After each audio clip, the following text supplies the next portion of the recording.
Sejam bem-vindos ao canal.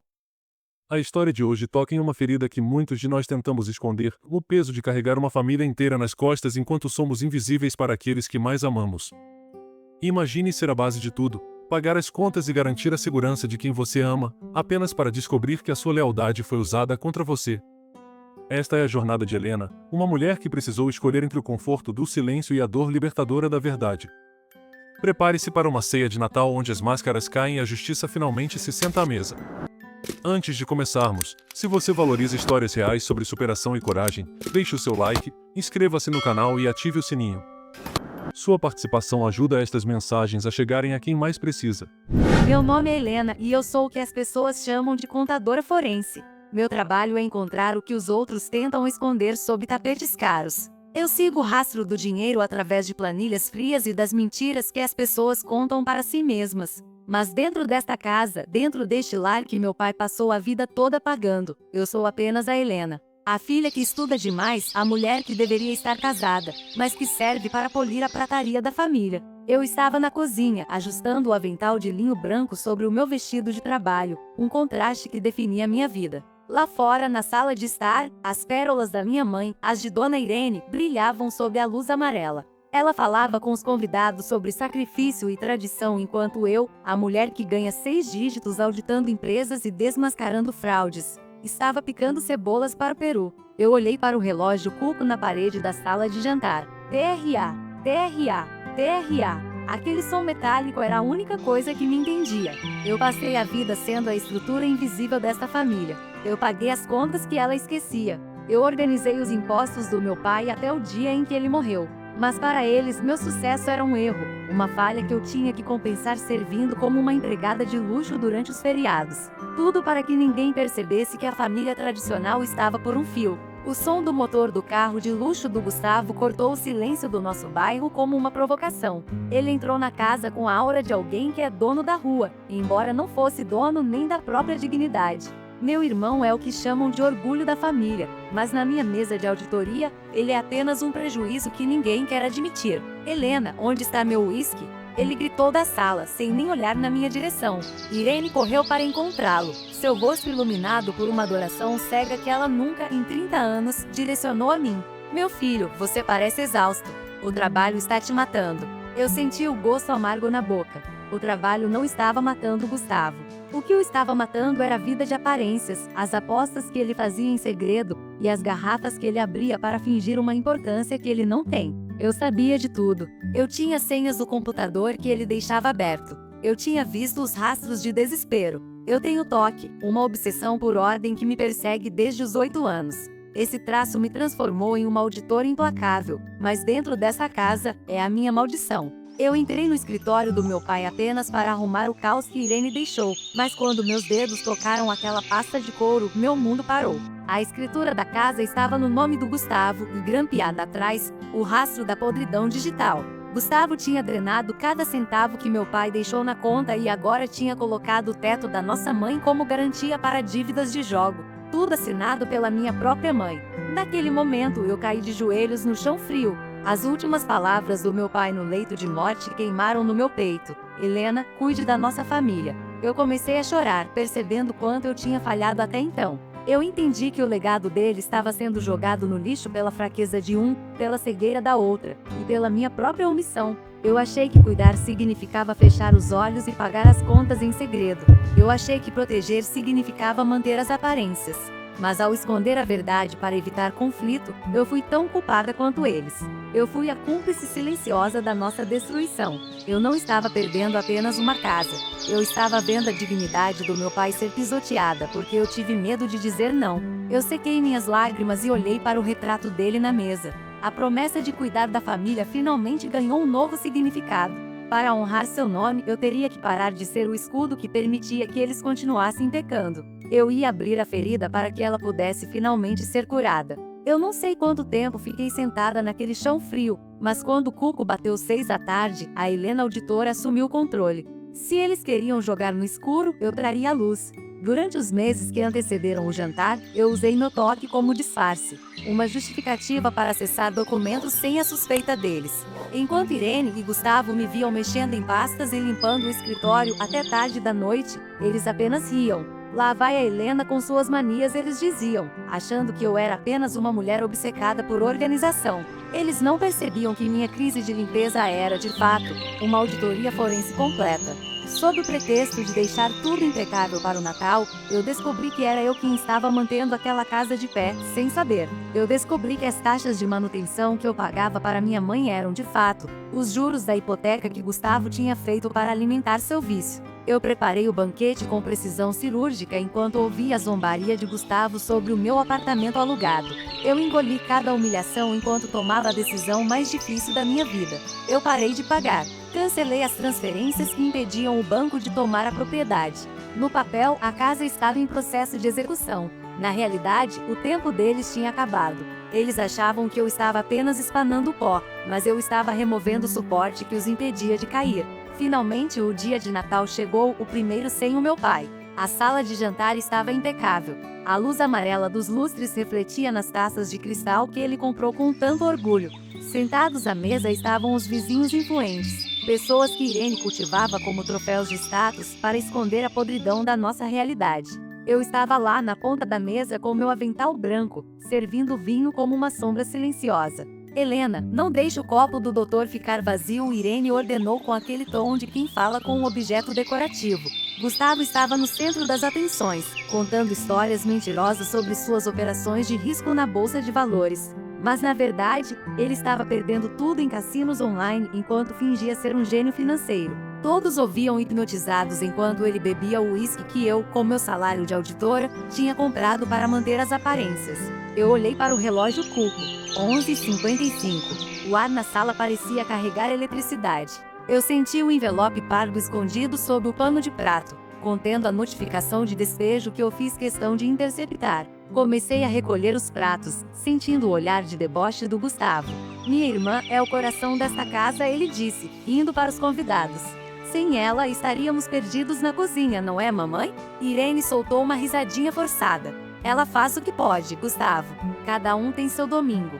O dela é servir. Ela então ergueu sua taça de cristal, pedindo silêncio. Um brinde ao sucesso do meu filho e à memória do meu marido, que ficaria orgulhoso de ver esta casa tão cheia. O tilintar dos cristais soou como um gatilho na minha cabeça. Enquanto eles sorriam e bebiam, percebi que aquela era a última mentira que eu permitiria sob aquele teto. Eu não levei a taça aos lábios. Eu simplesmente coloquei o envelope pardo sobre a mesa, bem ao lado do prato principal de Gustavo. O que é isso, Helena? Algum tipo de presente? Gustavo perguntou com um sorriso cínico. Eu projeto a minha voz para que cada convidado pudesse ouvir. Não é um presente, Gustavo. É a fatura do seu crime. Joguei o envelope no centro da mesa. Aí dentro está o laudo grafotécnico que eu mesma rastreei no sistema. Você achou que podia falsificar minha assinatura para passar toda a herança do papai para o nome do Gustavo e hipotecar a casa? Você esqueceu que eu sou uma auditora forense e conheço cada engrenagem do sistema judicial? O silêncio foi absoluto. Eu rastreei o cartório e já entrei com a nulidade da escritura. Vocês não perderam apenas a casa para o banco por causa das dívidas de jogo do Gustavo. Vocês deixaram um rastro de uma fraude contra mim. Irene tentou se levantar, seu rosto transfigurado. Você enlouqueceu? Quer nos ver presos? Você é minha filha. Eu me inclinei sobre a mesa, gélida. Uma mãe não falsifica a assinatura da própria filha para roubar sua herança, Irene. Família não se une para destruir os bens de quem os sustenta. Eu não parei apenas de pagar as parcelas. Eu parei de ser a idiota que vocês manipulavam no escuro. O teatro acabou porque eu acendi as luzes do tribunal. Helena, por favor, Gustavo só precisava de uma chance. Irene soltou, tentando proteger o filho de ouro na frente dos convidados. Eu olhei para ela com uma piedade fria. Eu trabalho no tribunal, mamãe, e vejo isso acontecer quase todo dia. Vejo famílias sendo destruídas, os bens de uma vida sumindo, e mães chorando nos corredores por causa do vício em jogo. Você não percebeu? Apontei diretamente para Gustavo, que tentava esconder o rosto. Enquanto estamos aqui, neste banquete que eu paguei, ele está constantemente nesses jogos online, bebendo, jogando e falando bobagem enquanto nossa vida escorre pelo ralo do celular dele. Ele não precisa de uma mãe que o encubra ou falsifique assinaturas para dar mais combustível ao fogo. Ele precisa de ajuda profissional. Ele está doente. O silêncio na mesa era sepulcral. Famílias destruídas começam exatamente assim, encobrindo aqueles que preferem manter as aparências em vez de encarar a verdade. Se alguém que está no vício ouve isso agora, entenda. Você precisa de tratamento, não de cúmplices. E você, mamãe, ao esconder a sujeira dele, só está garantindo que o fundo do poço seja o único destino. Estou saindo daqui hoje para a minha própria vida, e vocês terão que decidir se o próximo passo é uma clínica de reabilitação ou a conta judicial que eu já assinei. Peguei minha bolsa e deixei um envelope pardo aberto sobre a mesa, um rastro de verdade no meio de tanta loucura. Helena, você não pode nos deixar assim. Quem vai resolver isso? A voz de Irene ecoou, mas já parecia distante, como se pertencesse a uma vida que eu já havia encerrado. Parei na porta e olhei para o relógio Cuco uma última vez. TRA, TRA, TRA. O tempo deles acabou, mas o meu estava apenas começando. Eu já resolvi, mamãe. Eu parei de mentir por você. Parei por um segundo em frente ao jardim, onde a sombra da árvore que meu pai plantou abraçava a fachada da casa. Olhei para o céu estrelado e senti uma brisa leve, como um carinho. Eu consegui, pai, sussurrei com os olhos marejados. A justiça que você tanto prezava finalmente voltou para este endereço. Entrei no carro e pelo retrovisor, vi a silhueta de Irene através da janela, ainda estática. Não saí com ódio, saí com esperança. Rezei em silêncio para que o choque de realidade finalmente alcançasse Gustavo. Para que ele percebesse que o amor de verdade não é aquele que passa a mão na cabeça e encobre o erro, mas aquele que tem a coragem de dizer basta para que a cura possa começar. Eu não o abandonei no fundo do poço. Eu apenas removi a escada de mentiras que o impedia de perceber que ele precisa de um médico, não de outra aposta. Fiz minha parte como profissional, como filha e como irmã. Agora seu destino está nas mãos da verdade que libertei. Feliz Natal para aqueles que, como eu, descobriram que a liberdade é o único bem que ninguém pode falsificar. O sol de 26 de dezembro nasceu com uma clareza que eu não via há anos. Mas não se enganem, não tem sido fácil. Cortar da própria carne dói e meu amor por eles nunca diminuiu. Mas eu tive que escolher entre o amor que encobre e o amor que cura.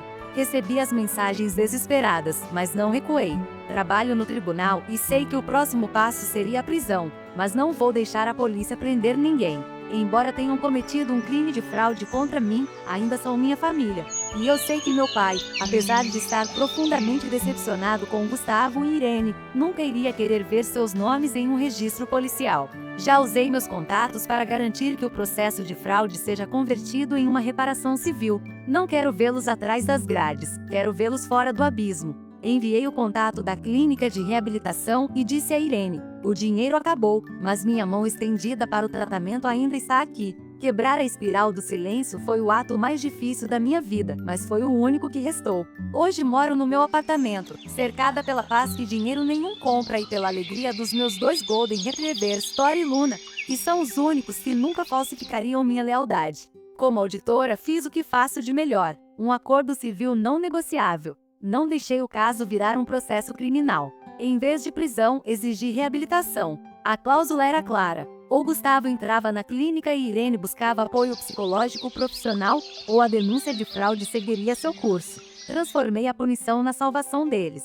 Olhando para trás, percebo que a maior herança que meu pai me deixou não foi a escritura daquela casa. Foi minha educação.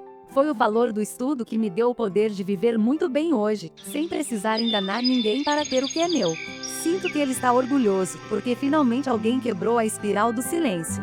Gustavo está em tratamento e Irene está aprendendo que amar não é ser cúmplice da autodestruição. Perdi um imóvel, mas recuperei minha alma. E você? Teria a coragem de cortar da própria carne para salvar quem você ama? Eu sou a babaca por forçar minha família a encarar a realidade no jantar de Natal? Deixe seu comentário. Às vezes, o basta é a maior prova de amor que existe.